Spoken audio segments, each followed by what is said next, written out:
Hello. Hey. Sorry, I'm using a slow laptop and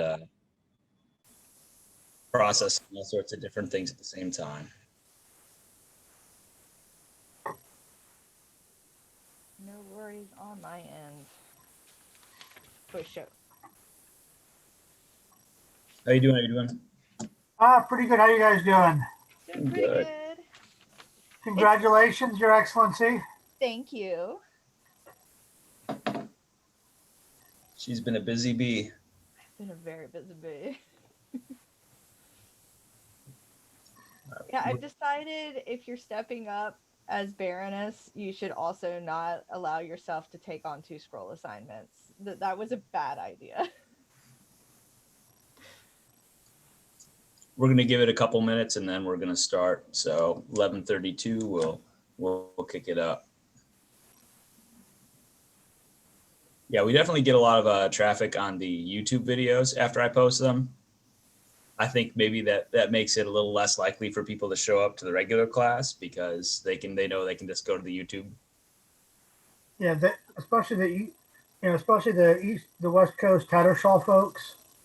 Yeah. It's bad timing it's not lunch for them. Yeah. Are you, Adrian, are you going to be taking the broadsword saber class that Roderick is teaching? I've got to check the budget. With me being on disability and my wife retired. Budgets are tight. Well, if there's anything I can do to help, let me know. Yeah, hopefully my Etsy store with the weaving and the fiber tools is starting to pick up. So that should allow me to do a few more fun things. Congratulations. So I'm super curious, and I have been since you've been coming to our videos. So are you a costumer, or is this like your garb collection? What's going on in the background? I've got Kaid's equivalent of the pearl for costuming, and my wife has been a costume laurel since 1979. Oh my goodness. So there are 2.5 5-foot racks of her garb, and over that way is 1.5 of mine. Wow. I'm All right. impressed. It looks like a friend of mine who actually works in the theater. It looks like her background. My wife, before we got together, was one of the sewers for the Fort Worth Dallas Ballet. Wow. So yes, we have about, once we moved out here from Kaid, she re-inventoried the fabric. We're not quite at 2,500 yards, not counting quilting. That is many yards. Yes, but she also used to do, we've done theater. She used to do Klingon. We've done a little bit of 18th century. So, yeah, it's what we do.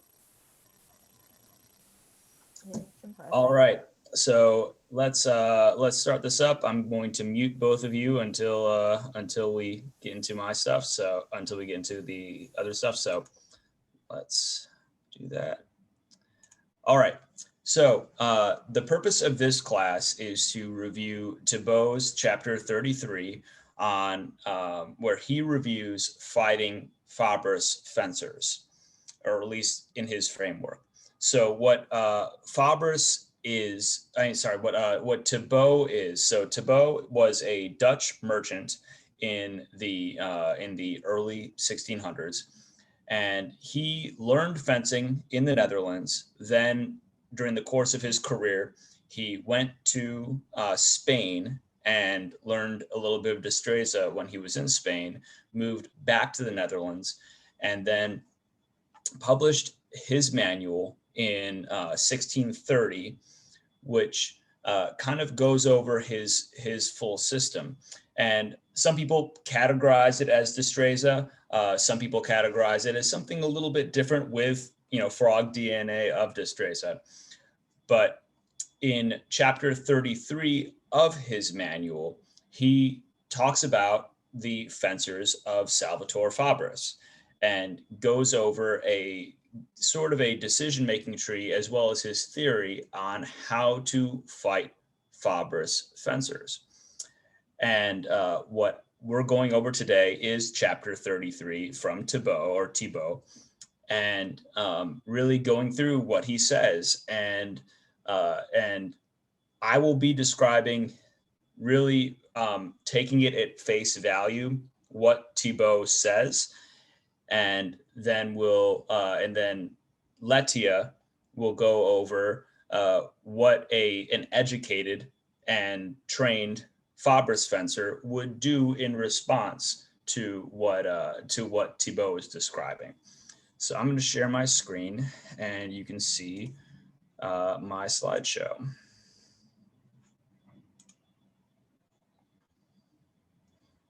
Okay. And we'll present.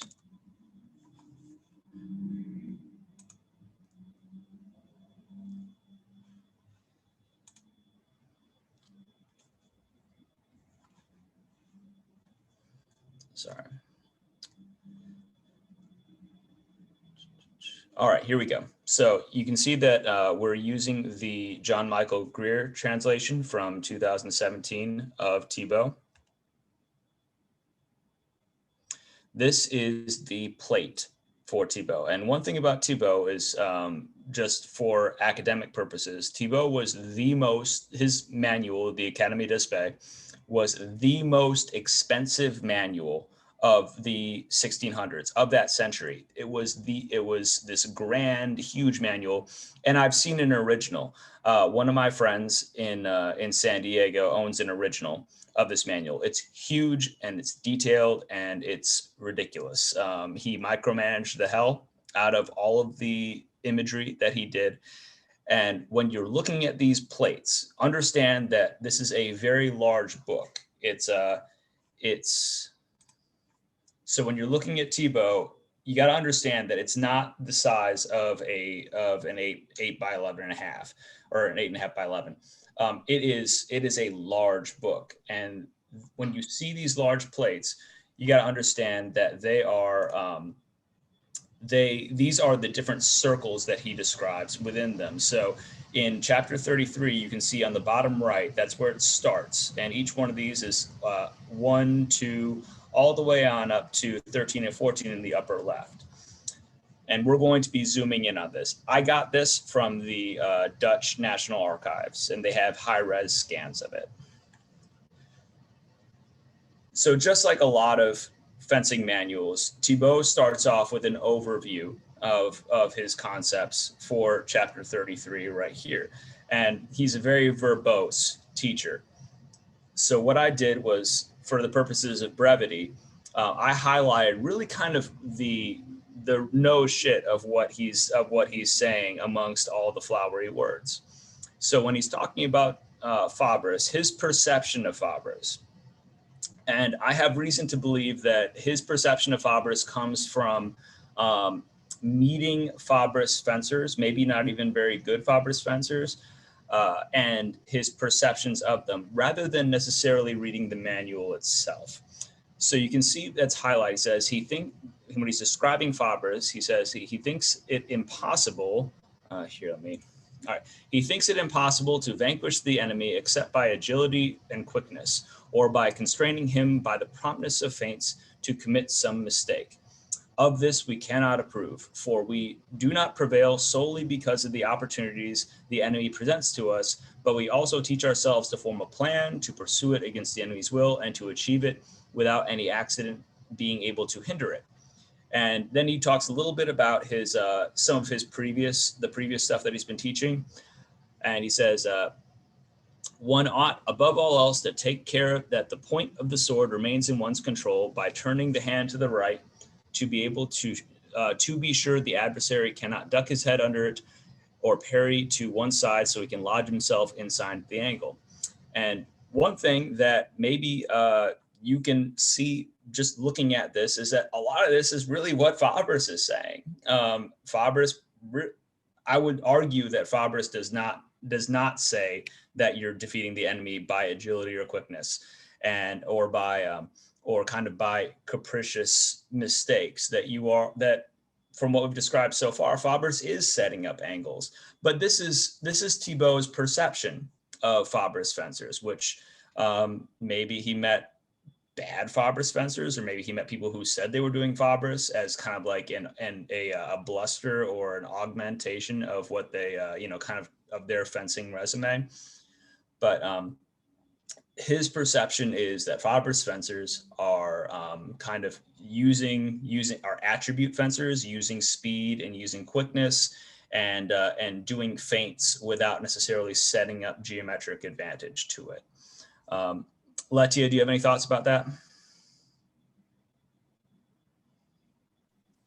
I would agree. And also, this is 25 years after Fabris wrote his book. So we also don't know kind of what schools have branched off from the original as well, just looking at that much of a timeline and that much of a space difference. So I would agree. Yeah. So you see, maybe, like I said, we don't know exactly where he got his perception of Fabris fencers, but this is his introduction. So moving on to the next slide. I found it useful to take that big old plate that you saw earlier with all the different circles, all the 14 circles, and break it down into a decision-making tree, because that's really what Fabris is describing is this. So you can see it all starts out with circle 1, and then you have basically 2 different decision trees coming down through circle 2 or circle 9, and going to ending with circle 3, 4, 6, 8, 11, and 14. So one of the big things to understand from the get-go here is that Alexander is the good guy when in Fabris's and Thibault's description. Alexander is the good guy, Thibault fencer, and Zachary is the bad guy, Fabris fencer. So you can see on this in this decision-making tree that occasionally Zachary will win, and then Thibault builds on that as an academic exercise of, hey, Zachary could defeat you this way, and here's how we're going to counter that. And we're going to go through each of these decision-making trees. I'll describe how it's supposed to work, and then Letia will jump in and describe basically how to counter that from a Fabris perspective. So you can see the beginning, first thing we're going to do is go through 1, 2, and then 3. So you can see right here, this is the start of all of it is circle 1 in the foreground. He says, Zachary in posture presents his sword in the straight line. Alexander puts his sword underneath that of his adversary. And you can see a little bit more of the details in the italics is kind of the basics. And then the regular text is a little bit more of the nitty gritty. So far, so good. I would generally assume that Zachary has an extended sword in a straight line, which is really what Fabris generally wants you to do.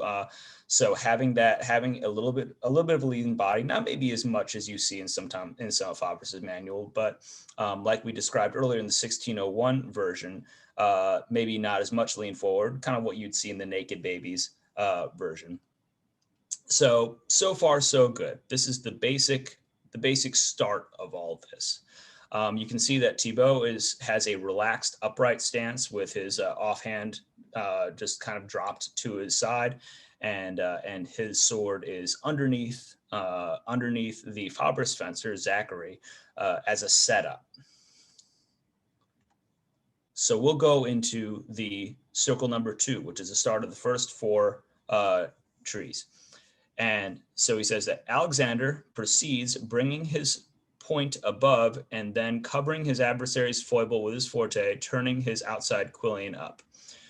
So what Alexander, the Thibault fencer, is starting out as is he is beginning to move his right leg forward and into a forward pass, and bringing his sword up as a setup to cover and constrain the Fabris fencer's blade.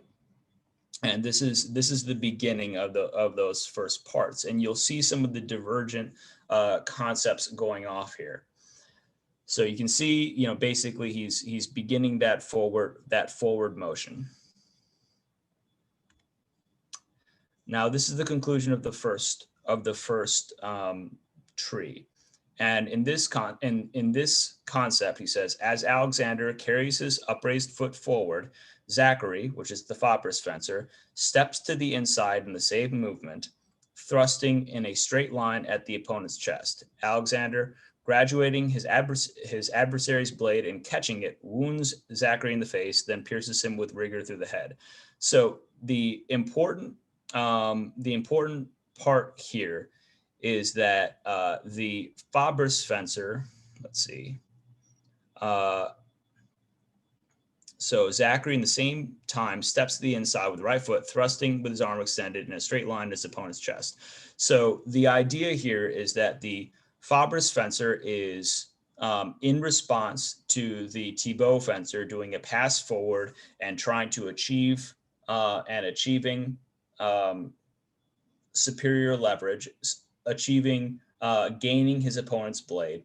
The Fabris fencer attempts to basically move in and do the same thing and oppose the do a lunge to the inside against the Thibault fencer. And then what the Thibault fencer is doing here is that they are using the movement of their body, using the energy of their pass to gain their opponent's blade, the Fabris fencer's blade, into that pass, and then as their blades basically get right there to joining at the hilt, which you can see right here in the picture, the Thibault fencer achieves that advantage and thrusts their point through the Fabris fencer's head. So yeah, basically the idea is Thibault fencer is passing forward, Fabris fencer is lunging to gain them to the inside. Thibault fencer through superior positioning then gets that superior position and gets the point through their opponent's eye. So that's the first decision making tree of that whole group. Letia, why don't you jump in now and describe how from a Fabris perspective, what's going on and what the Fabris fencer would do against it. Sure. I actually want to go, because I don't have on my slide deck plate 1 and 2. So if you'll go to that picture to start, Yeah. just one before on yours. So to start out, Thibault has his blade at a disadvantage to start, which would be not something Fabris would recommend. Right here, this plate 1, Fabris has the advantage of the sword starting out. So he would not have any reason to change that advantage. And it makes our friend Alexander here has to start with a cavation. So Fabris can pre-predict that he has to do something to gain an advantage. The cavation, if you're looking from this sword down all the way around, that's a long tempo. That's a lot of motion that Alexander is forced to start out with. So he's starting with bad posture from a Fabris point of view, and would have to create a tempo. He's assuming our friend Zach Fabris over here is just hanging out, waiting to be stabbed during all of that time. But like chess, if I get to move a piece, they get to move a piece. And he's not taking that into account at all with a lot of his Fabris assumptions. So in this case, we wouldn't just be standing here waiting to be stabbed. We would go ahead and take that motion that Alexander's giving us to do something in response. And we already know that he has to move in a couple of directions to gain the blade, because he does not start out in a gained position or a stringered position. He lets he lets our Fabris fighter start out in the strength of position, his blades over top. If he wanted, he could, Fabris's position could have a slight angle to create a strength of the angle there. So that moves us to my first slide. If we could flip flop, or do you want me to take over the screen share?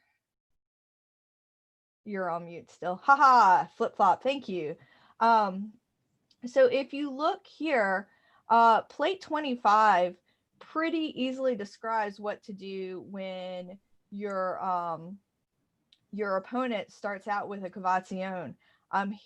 Alexander doesn't, Thibault doesn't describe Alexander as doing the cavation. He just describes it as pulling it on top, which is that motion. He doesn't describe it as a tempo. He assumes that it's stillness that he gets to take advantage of. But Fabris would turn his hand and stab him within that tempo. And it's a very simple plate on 25 to take advantage of that timing. And that's a lot of, he would be able to easily gain the blade from out his fort, Fabris's fort on the Alexander's foible from this one. So he would just turn and forth and be easily able to stab through. It's one of the first plates that Fabris talks about as an actual kill. So pretty basic. You don't just stand still.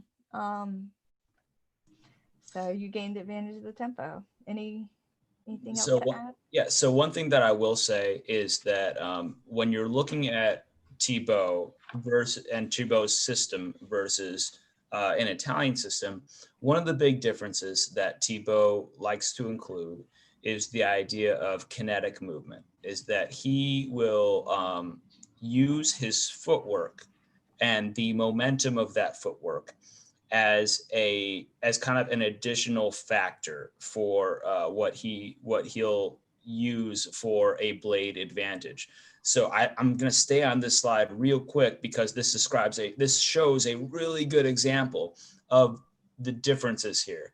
Is that you can see that Thibault's action concludes with what I would describe as blade parity. You can see that their hilts in the upper left are joined together. There's no mechanical advantage necessarily between either of those two fencers. In this case, Thibault's circle number 3 concludes with the Thibault fencer's advantage because that Thibault fencer used a kinetic pass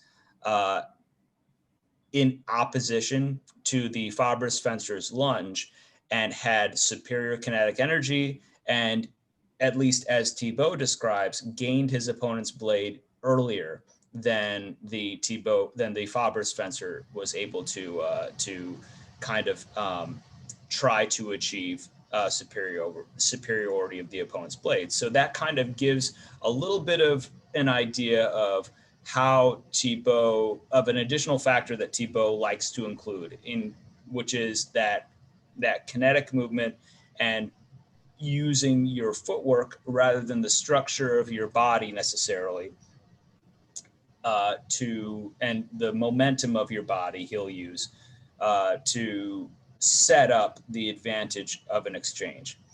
So I'm going to move on to. Was that a question, Hand? Or not, just a movement? Okay. Yes. Oh. If I may. Sure. If you don't mind. I think a more relevant plate is actually the plate before 25, which is plate 24. Unfortunately, I don't have plate 24 pulled up, yeah. but Logos, if you could describe it real quick. I can show you. Yeah. I can show you the relevant plate. And as you see here, a Fabris fencer isn't going to stand there and let him, as Charlotte described, perform the cavazione without reacting. In this case, he drops his point, takes a step, the Fabris fencer lunges in a straight line and hits him before he can bring his blade back up on top.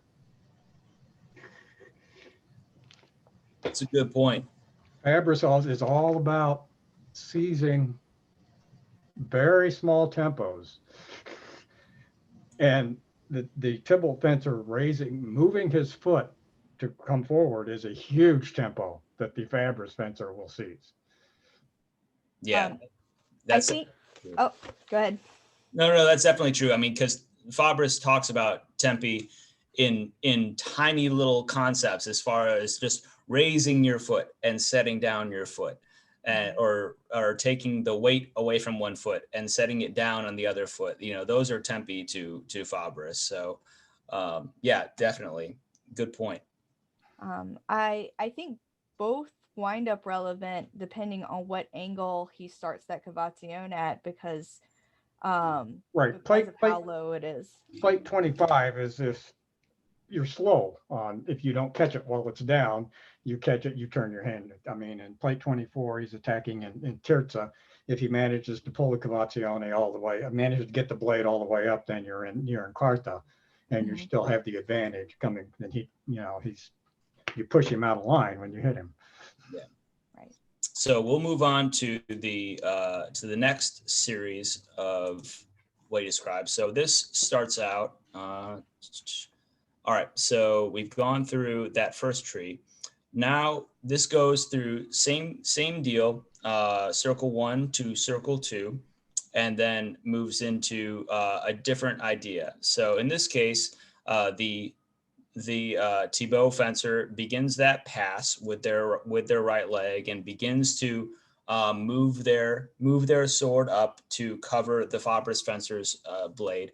But in this case, the Fabris fencer supposedly doesn't do anything. He catches them in what I would describe as a dead tempo, where the Fabris fencer is caught unaware by the Thibault fencer's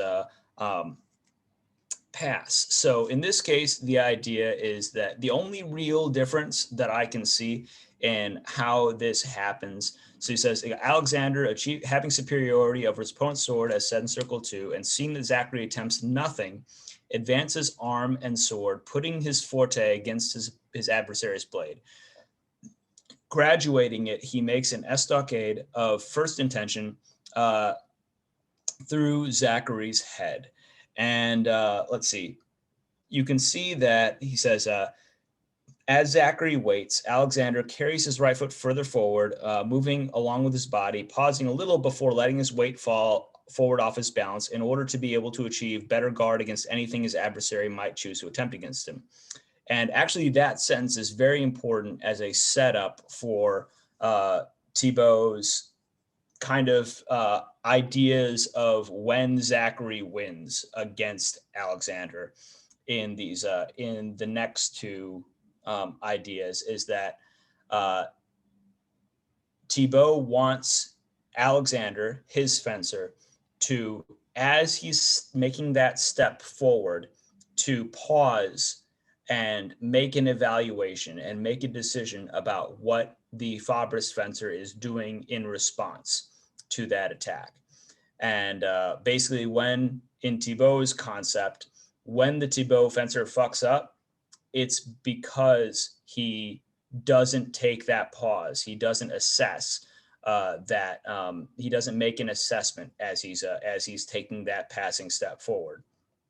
So in this case, the Thibault fencer sees that the Fabris fencer is doing nothing, and then meets his opponent's blade with a point in superiority. He says, graduating it.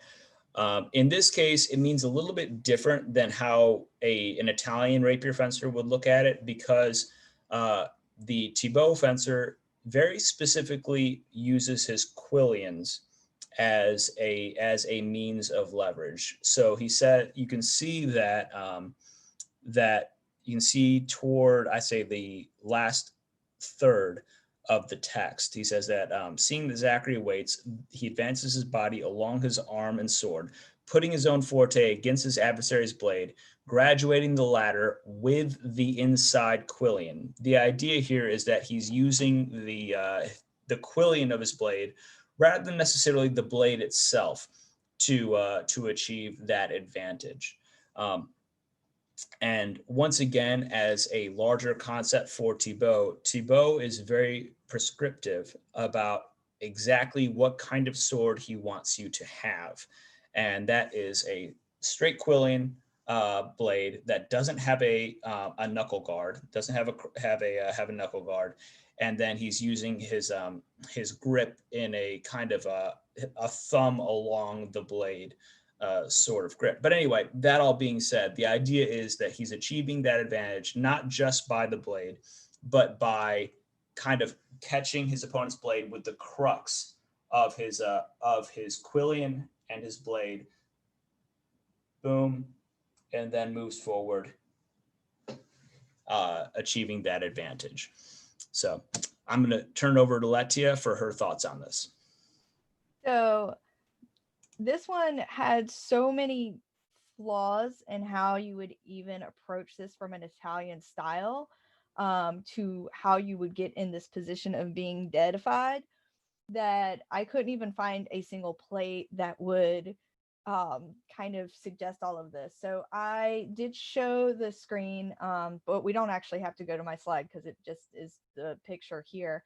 But he would not have just stood there and let himself get stabbed in the face, because you want to take advantage of gaining a blade further out, and as far out as you can.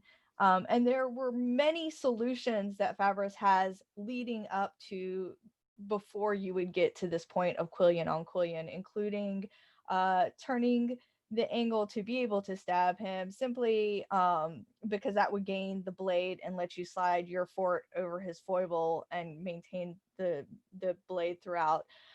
If he cavazione and was able to, if you were too slow and he managed the cavazione and got most of the way through, your solution is to keep cavazioning, which would give you that advantage of the blade again, which would protect your face, which is not protected clearly in this one, as his face is not protected through the stab. Or if you had gotten so tight into this without being able to find that gain, Fabris says step back with your counter so that you're not stabbed in the face, but get out of there. So at no point is Fabris like, cool, just stand there, let yourself take it in the face, that's great, just do that thing. So none of this follows. The Fabris fencer is just kind of, he saw a bug and got distracted, if this is what happened to him, because of all the base theory that goes into picking up a sword in the first place. So from a Fabris fencer's perspective, what I would say is just don't be caught unawares, because sometimes good fencers do get caught unawares, and that could be not having focus, being distracted, that sort of deal. And there are tactics that you can use against an unawares fencer, but if we're giving the Fabris fencer the benefit of the doubt that they're being disciplined and paying attention, then no. As that Thibault fencer passes forward and is making those blade movements, it's don't stand still. He also seems to be countering his own kind of mission statement at the beginning, where like he says that Fabris assumes you're going to make a mistake, which is the reason Fabris gets the kill. But in this plate, he's making Fabris make the mistake in order to get the kill. Yeah. So let's move on to the next idea. And this one is one where Zachary wins, and then Fabris describes how to make Zachary not win. Did we have a comment? It looked like Logos went off mute and then on again. So I didn't know if that was... I'll hold it to the end, because when we get to the very end, I'll discuss what I think Thibault's main problem is in all of these plays. He got so many problems. He has many, but he has one fundamental flaw. Yeah, we'll go. I'll save it to the end. I appreciate it. Yeah, we'll go. So basically, I'm the one who's giving, in this case, I'm the one who's giving Thibault the benefit of the doubt, and Letia is the one who's calling bullshit. Right. Well, but so I mean, I find there's one fundamental flaw in all the Thibault's thing, but I'll save it to the end. I mean, you guys are doing great. All right. So let's go. All right. So now we're going through so 1 to 2 to 5 to 6. So now you can see 5 and 6 together here. once again starts off with the Thibault fencer passing forward with his right foot and trying to get over the Thibault fencer's blade to gain it. In this case, the idea is that the Thibault fencer then, so it says, as Alexander attempts to execute his estocade, Zachary comes against him, parrying his attack. Then turning his arm and hilt above his head, he wounds Alexander with a curved thrust to the chest.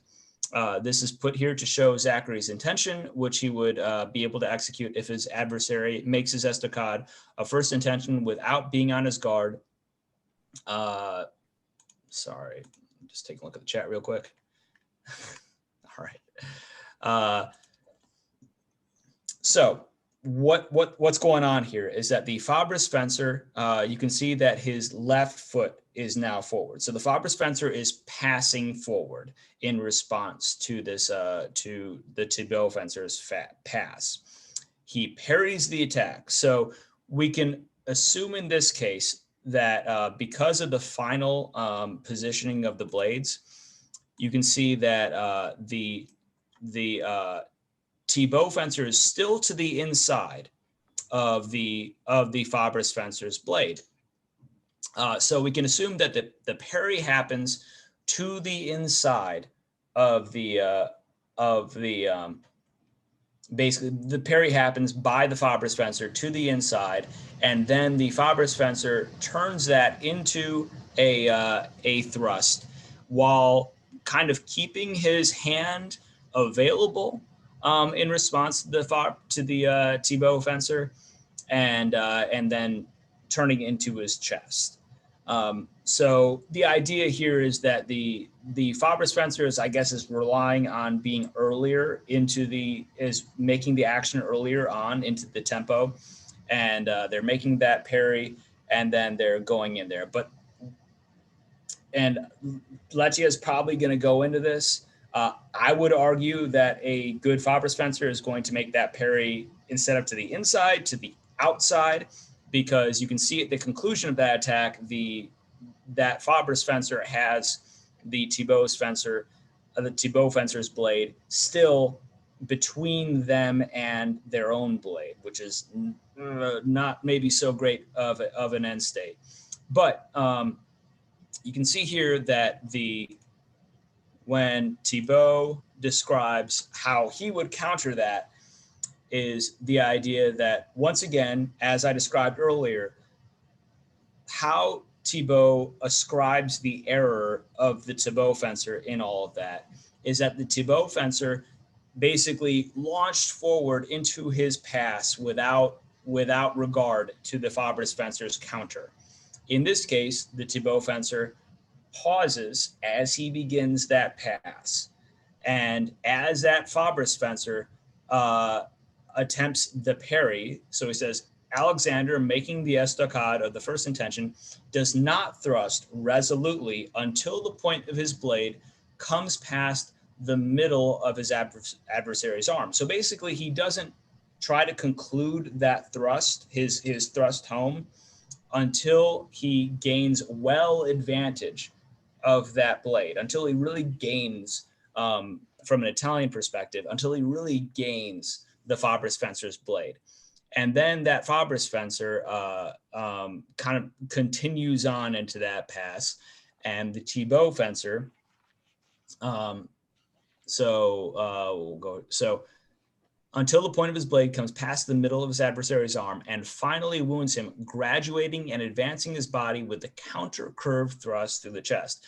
So basically, the Thibault fencer, once he sees that Fabris fencer is doing that counter, he then raises his blade up into that and uses his hilt to counter the Fabris fencer's blade, and redirects the Fabris fencer's blade up and above him, and curves his point down into his chest. So the idea here is that the Fabris fencer attempts to parry his blade, but instead the Thibault fencer doesn't commit his blade until he's gotten a good advantage over the Fabris fencer's blade. and then uses, once again, the kind of the kinetic advantage of his movement, as well as the raising of his hilt to plant his point home into the Fabris fencer's chest. So I'm going to turn this over to Ledia to counter this.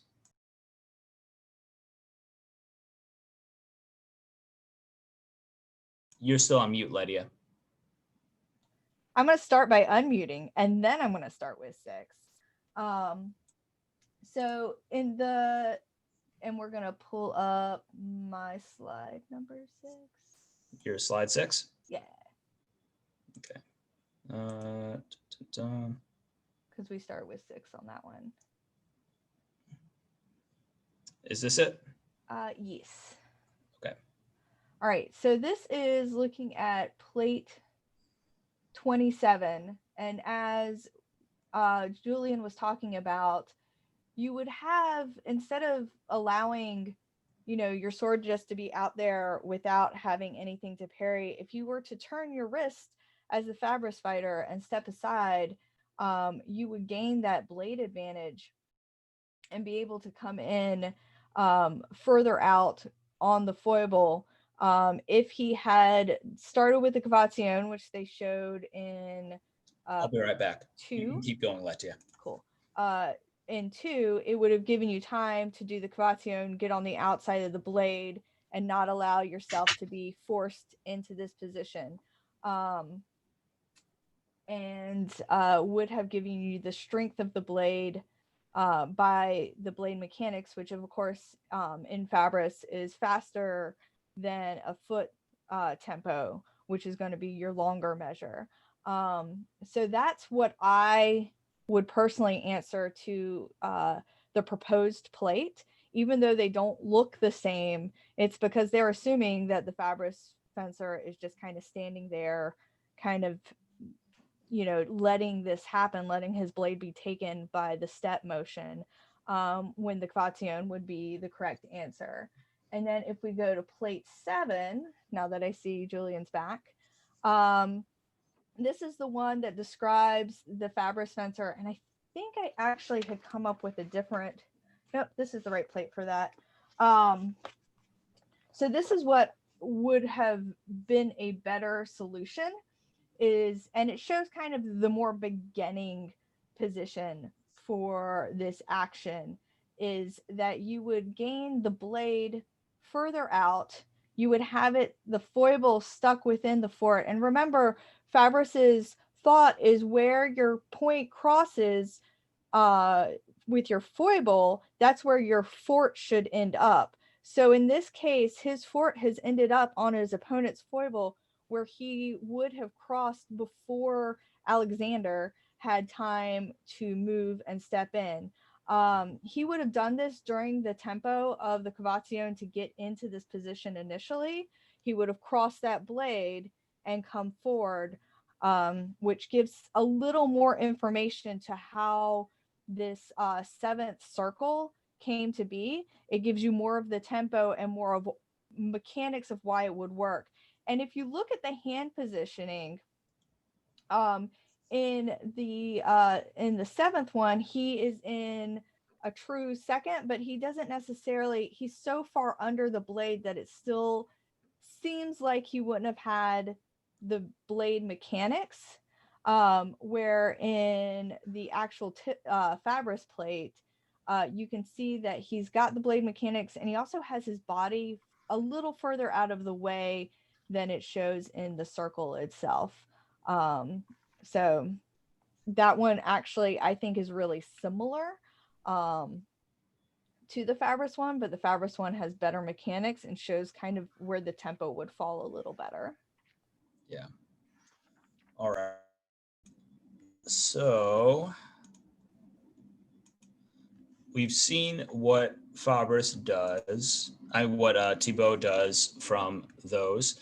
Now we're going to go through from 1, 2 into 7 and 8. And this is kind of the last part about what he describes. So Letia already talked about the what Fabris does in this case. So what Thibault is describing here is that, once again, making that that pass with his right foot, trying to achieve a gain over his opponent's blade. And in this case, the Fabris fencer once again gets earlier on into the tempo, but instead of addressing the Thibault fencer's blade, he just ducks underneath it. Oh, I skipped ahead. It's okay. It's Sorry. okay. I do have a 5 and a 6 plate. I was wondering why they look so different, and I just got on the wrong plates. Can I go and can I just show my 5 and 6 real quick? I'm so sorry, guys. It's okay. All right. I'll go back into it. 'Cause I was those look letting really you do, similar. I was letting you do your thing. I just got on the wrong plate, and yeah. All right. Let's see. Here. So. Go up to 5, I think is where. So this is 5. Yeah, here's yeah, 5. there we go. I was like, why is this not what I thought it looked like? I got confused. I confused myself and I just went with it. It's okay. Cool. So this one shows basically the plate that Thibault thought Fabris was doing, and then the plate that Fabris is doing. And you can tell there's some similarities, except he has Fabris going in a very straight line in order to achieve this. And this plate, it is kind of a dangerous and tricky plate in my opinion, but I've seen some people who pull it off wonderfully. I just don't typically have the tempo as a tiny person and the confidence to pull it off.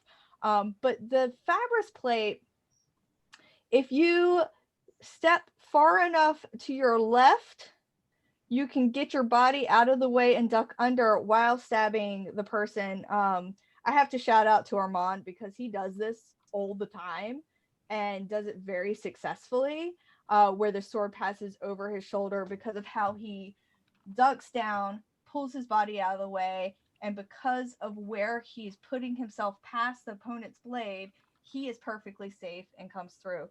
So that is not what Thibault has going on, because that shot that Fabris is showing only happens through the motion. You have to have your opponent start that tempo first to be able to drop down into that shot.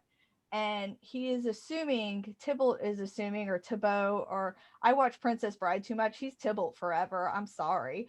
So Thibault is showing that he did not gain any sort of tempo in order to go into this shot. He is assuming that he's going to be able to use his feet. Thibault will use his feet later.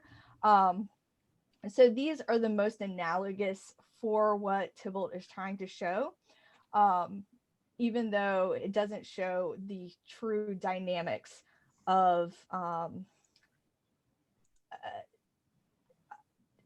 you may do it all the time. I have not the great tempo for doing it personally. I'm also 5'2", so there's sometimes a bit of a mechanical difference that I haven't quite gotten the balance of, which could help me. But we're going to move right along. Yeah, no. What I will say here is that the two of the big differences, and you can see this of the juxtaposition of both those plates, is that in Thibault's idea here is that one, the Fabris fencer is doing a pass, and in Fabris's idea, they're doing a lunge, and in Thibault's idea, they're not using their offhand effectively. In Fabris's concept, they are using their offhand effectively. Their offhand is closing that line with their opponent's blade. So there's a lot of positioning things that even when Thibault sees the Fabris fencer prevailing, the Fabris fencer really is kind of doing a lot of shitty things anyway. Right. Whereas if you're doing it right according to Fabris, that Fabris fencer is setting up a lot of things in their advantage. But yeah, I'll go back into what I was describing earlier. All right, come on. There we go. All right. So, okay. Sorry.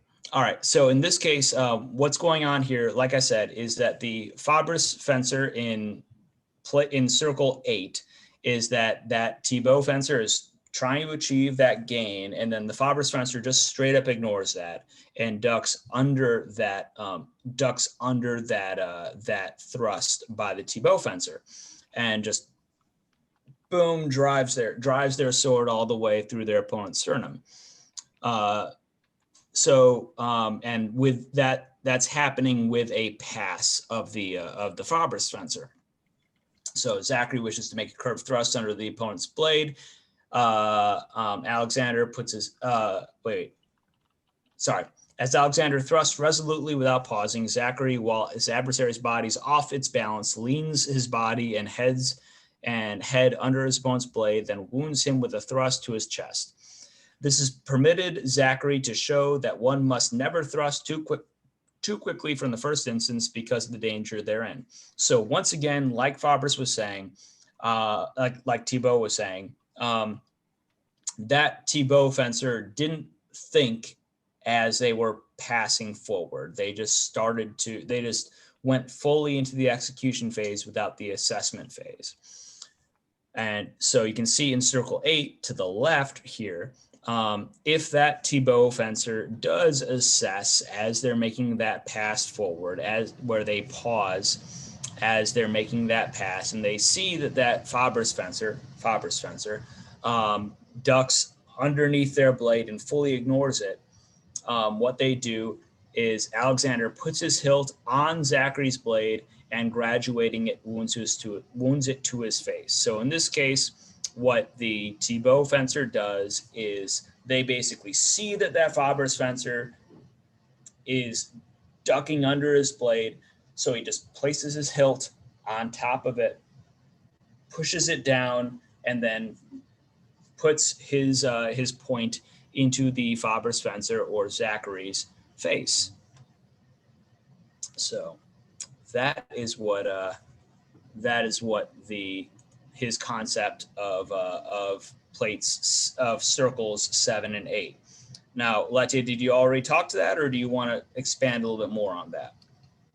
I already talked to 7. On 8, again, as he often does, he's and I don't have a plate for this because, again, he's assuming that the Fabris fighter is not reacting when his blade is gained, and many of he assumes that he starts below when that would have been in motion to pivot through a cavazione, and he just assumes that they're not using any of the technical mechanical advantages that Fabris fighters would use to change the blade placement, and would then be, just allowed to drop and take advantage of, if somebody dropped the hilt with that sharp angle, the Fabris fighter would, since it's working on a long straight line, would be able to do a small cavazione to regain that angle advantage. And he doesn't speak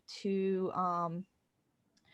any of the things that the Fabris fighter does. The Fabris fighter will pivot around a sword, which doesn't take as much time as going 2 or 3 feet to whoop, drop down the sword. So basically he just didn't read any of the Fabris theory, or whoever he was fighting didn't. So I definitely agree that the blade, moving your hilt all the way down there, is that's a lot of time, and that's a lot of motion.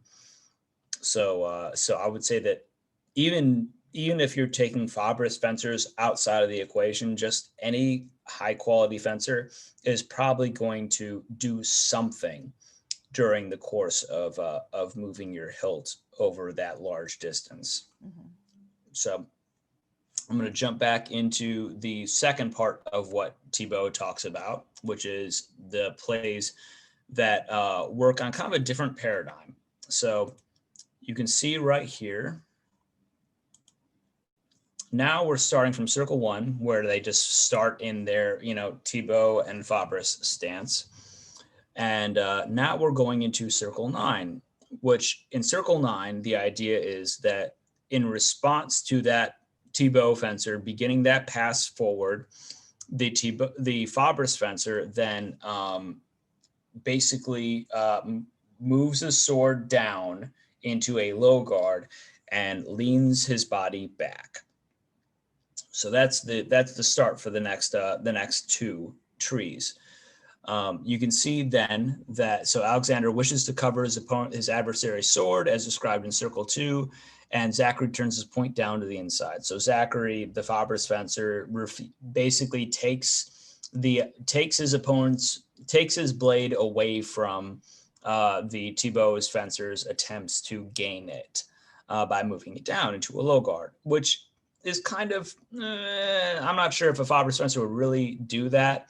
Rather than just refusing his blade away from the Thibault fencer, they'd probably more attempt to regain the Thibault fencer's blade rather than just getting it out of the way. But let's run with it. Let's pretend that that's happening.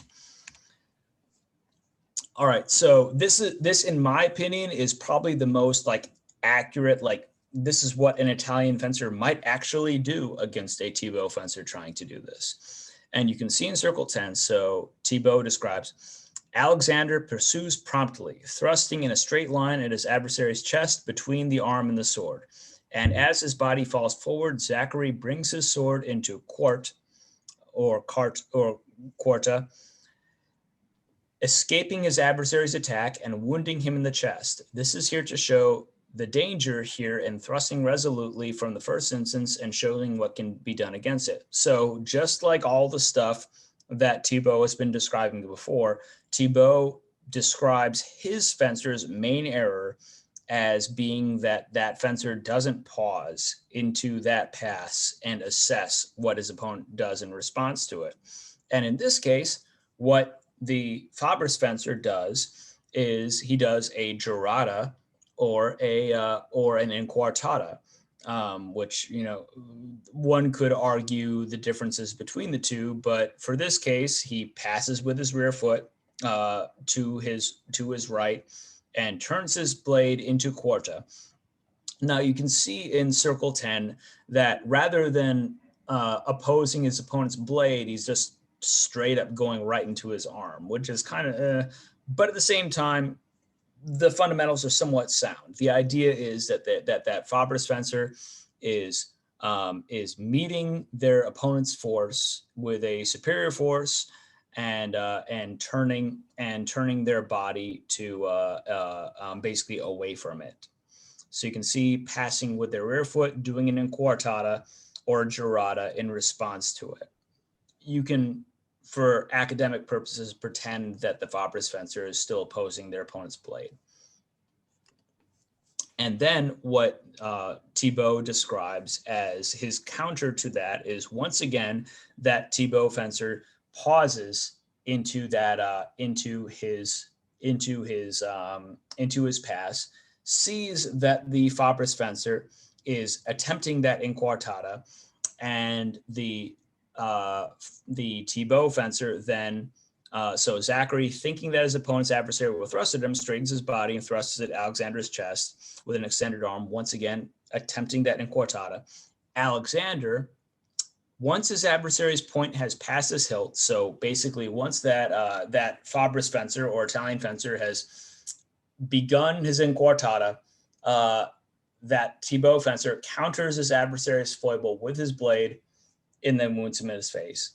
The idea here is that Thibault fencer is a little bit more on his ball, and once he sees that inquartata is being attempted, he presses his opponent's blade aside and turns that point into the Fabris fencer's face, so pushing it down and concluding that attack with a thrust through his face. So I can turn that over to Letia to counter that. Yeah.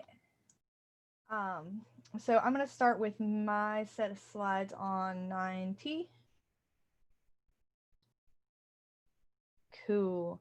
So I just wanted to start by pointing out what Fabris's low third guard looks like. Now, these are just opponents showing the guard. These are not fighting each other. And this is refusing the blade. Now, Thibault assumes that the straight line attack will follow with the Dorada from this movement, which seems a little awkward to me, especially if you're in this low guard and your opponent's in this high guard.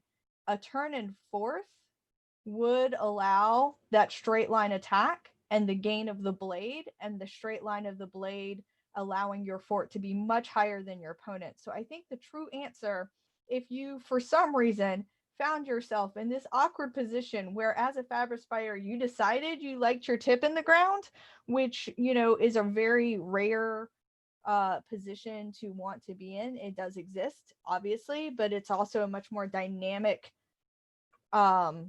plate than what Thibault has it.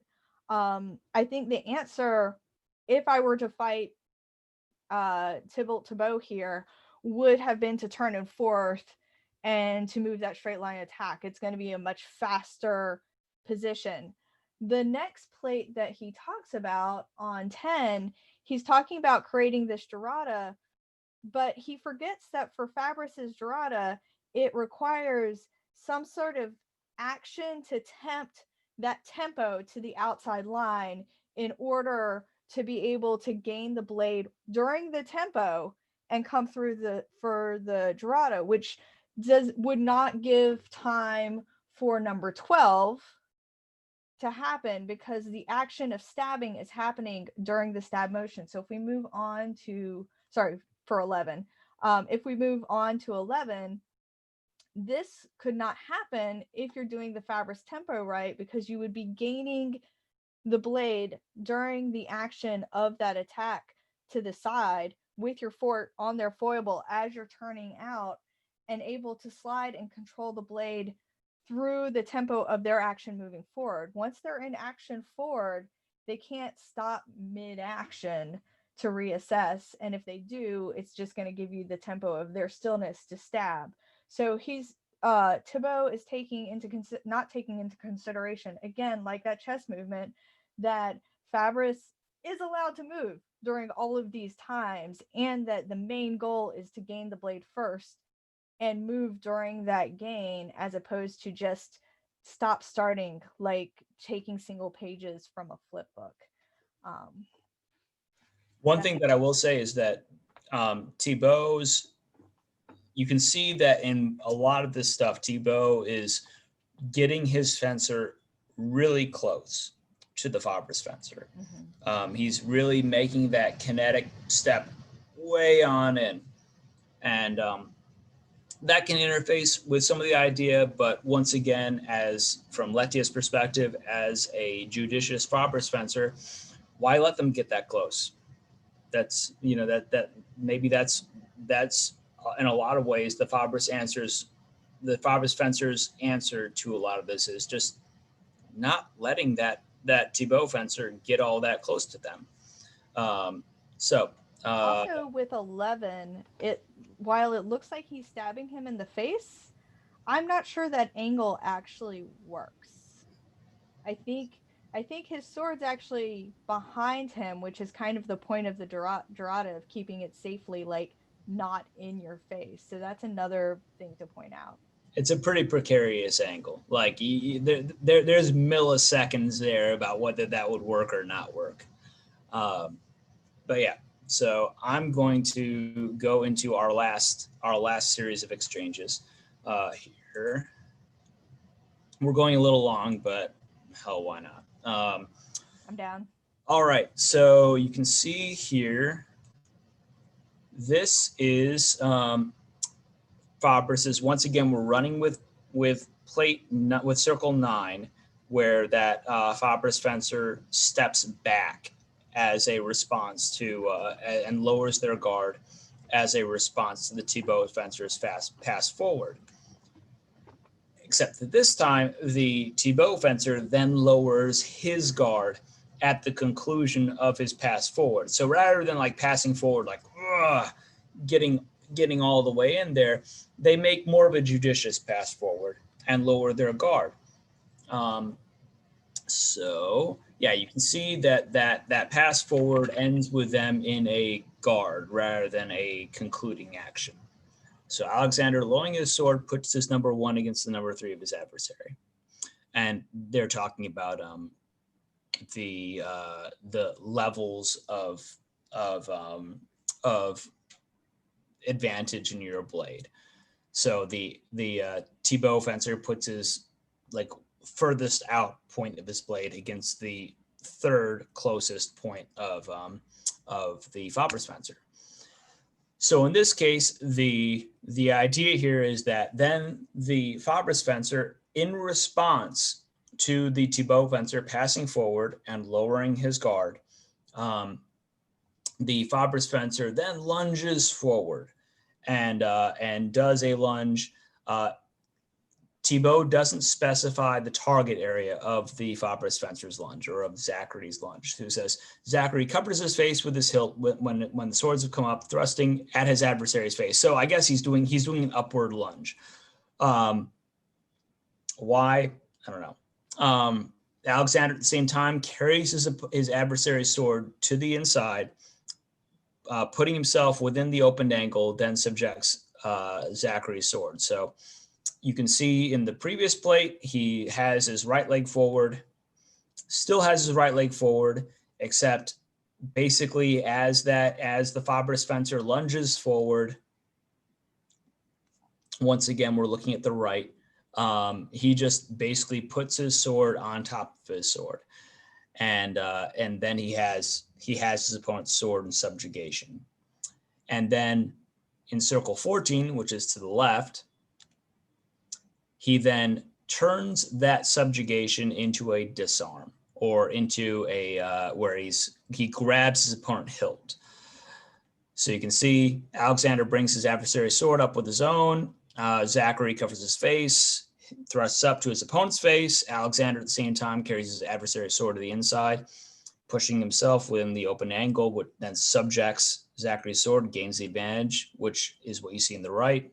Then, and this is kind of a hard part for me, he says, as Alexander seizes his opponent's sword, Zachary advances in order to put himself inside his adversary's point. So the idea is that Zachary then the Fabris fencer continues that lunge into a pass, and Alexander puts his sword point down to the right side, raising the seized hilt upward. He puts the point of his blade against Zachary's right side to be able to wound him. But basically the idea here is that once he's gained his opponent's sword and they're right up close with each other, he then grabs his opponent's hilt.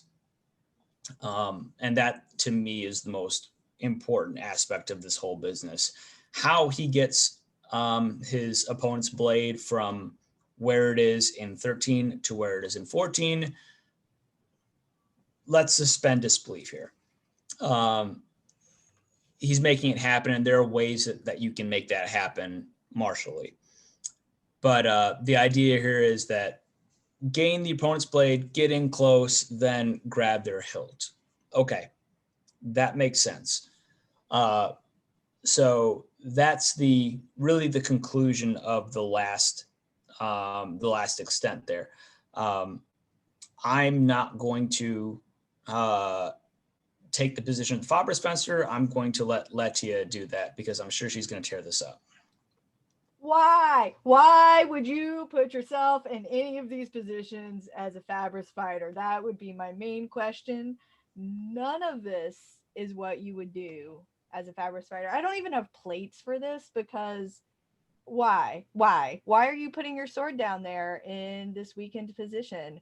If your opponent's sword is low like that, there's only so many lines it can go in. So put your hilt in between where those lines have to go and proceed forward, because he has to cross those lines and that's going to take tempo. So just don't.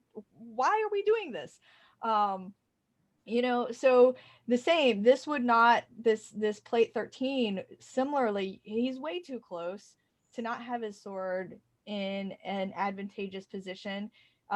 He should have backed out if he's in that poor of a position. Previous to should have backed out, he should have Cavazione to gain the blade when they were at a further measure. So I don't even know why. I don't know why we're here. I don't even know. So one thing I can say is that there are legitimate places that a Fabris fencer, in maybe misjudging an attempt, a pass forward, ends up at a position of disadvantage with his opponent, and that opponent then can turn that into a disarm. So yes, I think that aside from a kind of faulty setup to all this, I mean, a Fabris fencer probably isn't going to be thrusting unopposed to his opponent's face from what we're looking at here in plate 12. That just doesn't make a lot of sense. You know, that Fabris fencer would probably, from this position, set up a place where they're going to have a blade advantage, and then thrust to a place while maintaining that blade advantage, rather than just going, you know, hey, why not? Let's just go for your opponent's face from here. That to me is a bridge too far. But like I said, if we just pretend that, hey, let's pretend that Fabris fencer is injudicious in making a closing attack forward, then we can maybe turn that into a disarm. Right. That makes a little bit more sense to me. So ultimately, maybe good idea, poor execution from Thibault's perspective. But that being said, as a Fabris fencer, one could, in theory, take this as a cautionary example that your opponent could make that if they get advantage of your sword close in, they can then grab your hilt. You know, that's a cautionary example. This could happen.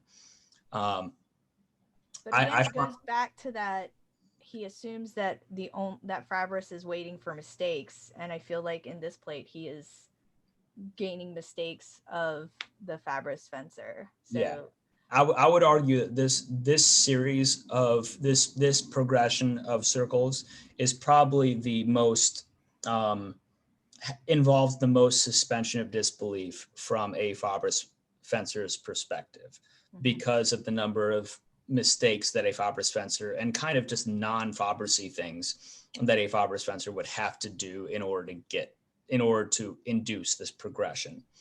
I do want to take a half second and just look at the face of number 14 and this concerned look that is so great. All right. So let's see. I'm going to go into the conclusion here.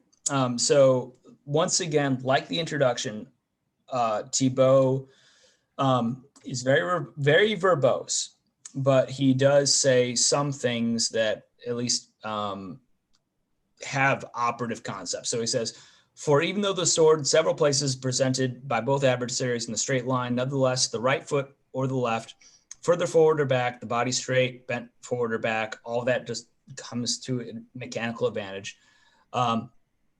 Makes so great a change to the point of contact that one would thrust into the air or empty space, or fling himself onto his opponent's point, who wished to attack or defend himself using the same method for all. So I guess what he's saying here is that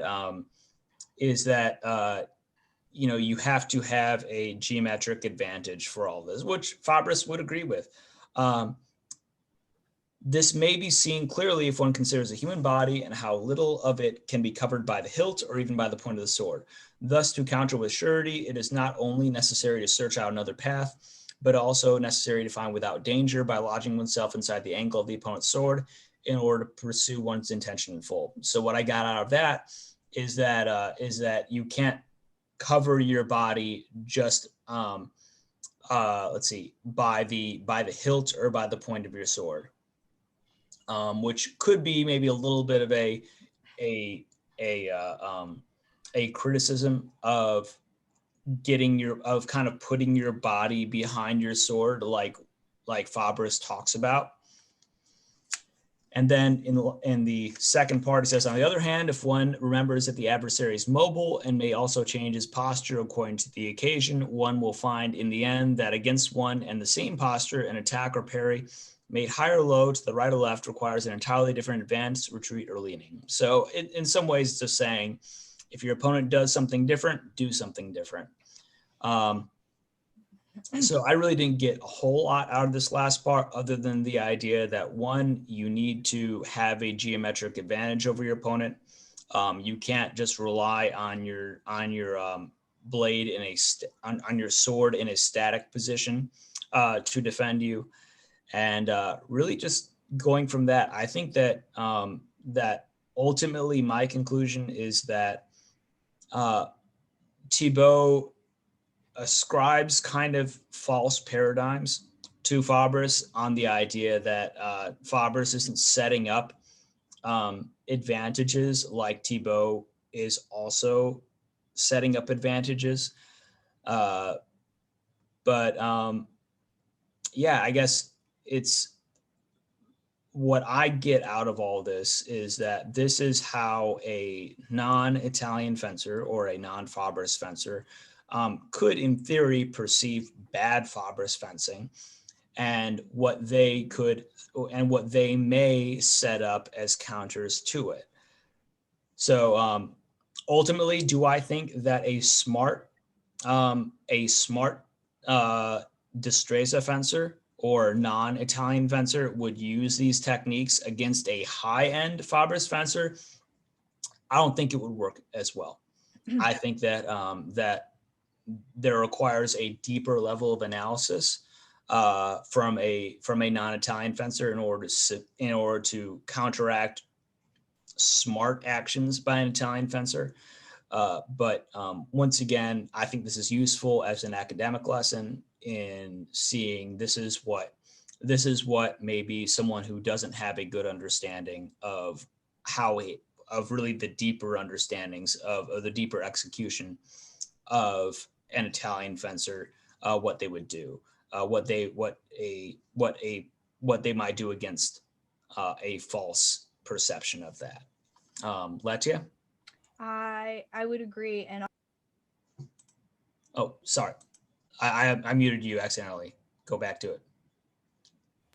I think that it's also really good to look at what angles are unusual, because certainly the Thibault, whatever angles are different, and it's kind of a fun exercise to look at how you would interact with these in a when you're not just fighting other Italian-based systems. So I think it's useful for that, kind of tailgating onto what you were saying, that there is value in at least seeing what somebody might do. I would definitely say that as an Italian fencer against pretty much all this stuff, I would just say maintain a proper measure, because I think that a lot of Thibault's actions against Fabris fencers relies on that Fabris fencer just rushing in willy-nilly against without setting up an advantage first. That if I were a Fabris fencer just working against, if I knew that I was fighting a Thibault fencer who had studied this chapter, I would just maintain my distance and just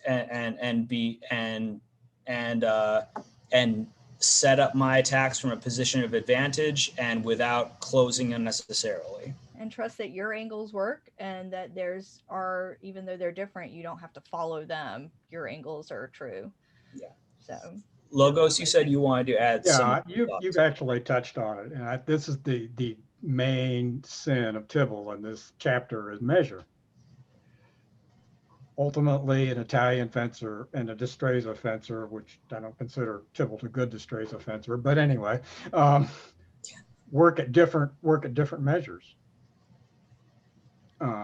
So the action between where he sets up the setup is and where he concludes is a huge distance. And I'm just going to stand there and let him do this. I mean, it reminds me of that cartoon where the scientist has the complicated formula on the board, and then he says, and then a miracle happens. And Yeah. That's kind of what I got reading this. And he doesn't, and he clearly has not read Fabris. He just seen Fabris, because a Fabris fencer does not stand there and react and just let the action. He moves, the Fabris fencer kind of reacts. He doesn't move much. You don't need to move much to create the angle that you need, right? You can shift your hips a little bit and then move the tip a little bit. You'd be amazed what you can cover with just a little bit of a shift. Yeah. With your point and your hilt. You know, I wonder if, because Thibault, you know, it's his manual was in French. He obviously spoke Dutch.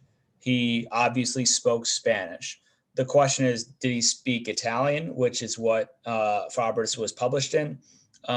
My from an outside perspective, from a layman perspective, is that my guess would be that he didn't speak Italian and got his perception of Fabris fencers from what he saw. The occasional person that said they were fencing Fabris that happened to be traveling through the Netherlands. Isn't Copa's in Dutch? Isn't it published by this time? I don't know. I think Copa's been published. I think Copa was published in 1618 in Dutch. Now, whether Thibault had access to that or not, Copa isn't pure Fabris, but it's close enough. And access would also be another thing. I mean, books, at this point you had the printing press, so you were printing more than one copy when you made a copy, but you still only had so many copies. And 25 years later, just think about books that are out of print now and how hard they are to get a hold of if they've been out of print for 25 years. Well, and we've got cars and planes. As I was explaining talking to Julian earlier about, is Thibault was part of a very large salon in Amsterdam full of scholars, alchemists, that Descartes was briefly in when he was in Amsterdam, and he considered them frauds, by the way. So, I mean, so Thibault traveled in fairly erudite circles.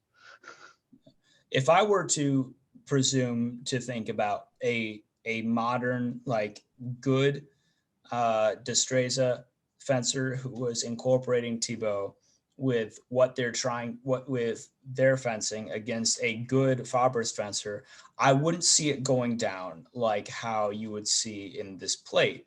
I would see probably the Thibault fencer angling for getting kind of that advantage of the sword where they can pass inward and get into that closer measure, and the Fabris fencer probably managing micro tempi to get away, to kind of maintain a further out measure, and